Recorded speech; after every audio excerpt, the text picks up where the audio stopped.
안녕하세요. 연세화병원 정형외과 강원장입니다.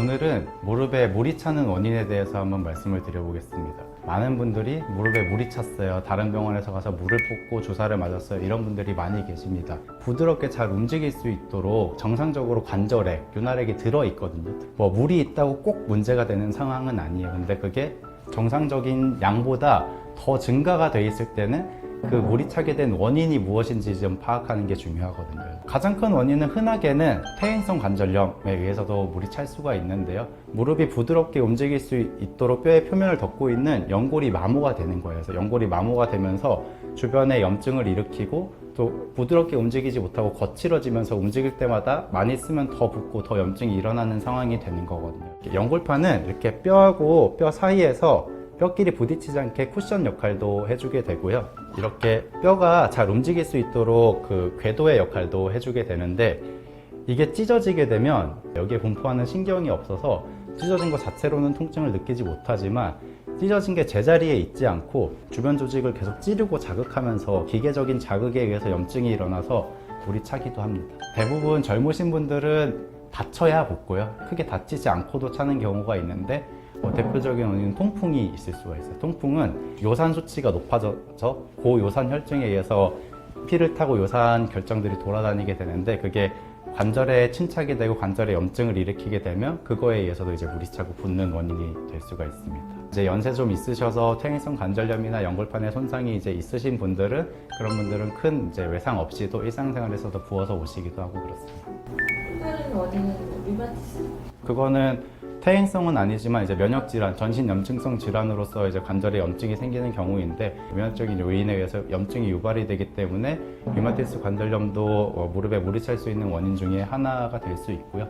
물이 찼을 때는 대표적으로는 육안으로 보기에도 반대쪽에 비해서 부었습니다 해서 오시는 경우들도 있고요. 펴는 것도 그렇지만 굽히는 게 특히나 안 되거든요. 여기 압력이 높아져서 굽히는 동작이 많이 힘들어지는 경우에는 이제 물을 좀 뽑아드리는 게 증상의 좀 호전을 위해서 필요할 수도 있습니다.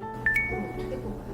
물리적으로 천자를 해서, 바늘로 천자를 해서 뽑아내야 되는데, 모형에서 보면은 여기 바깥쪽에 슬개골과 여기 대퇴골 활차 여기 중간으로 해서 여기로 들어가는 공간이 제일 넓고 덜 아픈 부위거든요. 그래서 여기로 들어가서 물을 뽑게 되고, 몸에서 보여드리면 슬개골이 이렇게 있으면 여기 바깥쪽으로 해서 물을 뽑게 돼요.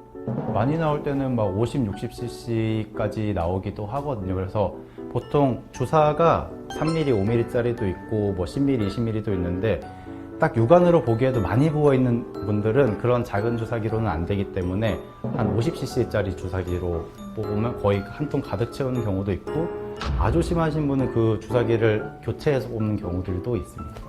너무 많이 부어있으면 그거 자체로 아프고 불편하기 때문에 증상의 호전을 위해서 뽑는 경우들도 있는데, 물이 찬 거는 그 자체로 큰일이 난 게 아니고 그게 왜 찼는지, 그게 중요하거든요. 그래서 MRI나 관절액을 뽑은 거를 검사를 보내거나 해서 이게 차게 된 원인이 무엇인지를 파악하는 것이 가장 중요합니다. 각각의 원인에 따라서 대처를 해야 되는데, 연골판 같은 게 찢어져서 기계적으로 찌르고 자극돼서 물이 차는 거라면 찢어진 거를 이제 좀 다듬어 주거나 꼬매 주거나 하는 치료가 필요하게 되고요. 통풍이다 라고 하면은 통풍에 요산 수치를 잘 조절할 수 있는 생활 습관의 교정, 필요하면 약물 치료, 이런 것들에 대한 치료가 동반되는 것이 꼭 필요하겠고, 퇴행성 관절염에 의해서 그런 거다라고 하면은 관절염에 진행되어 있는 정도나 환자분의 증상에 따라서 연골 주사 같은 주사 치료나 약물 치료, 운동 치료 이렇게 관리하는 방안의 치료를 해보고, 그래도 증상이 호전이 없다라고 하면은 조금 더 적극적인 수술적인 치료들도 고려할 수 있을 것 같습니다. 일상생활에서 붓는 거를 좀 예방할 수 있는 방법은, 무릎 주변에 근력이 좋아지면 똑같이 걷고 생활을 할 때 뼈와 연골에 전달되는 충격을 근육이 많이 받아주기 때문에 똑같이 걷더라도 좀 덜 붓고 덜 아프고 덜 불편한 증상을 남길 수가 있기 때문에 근력 운동 꼭 하시라고 말씀드리고 있습니다.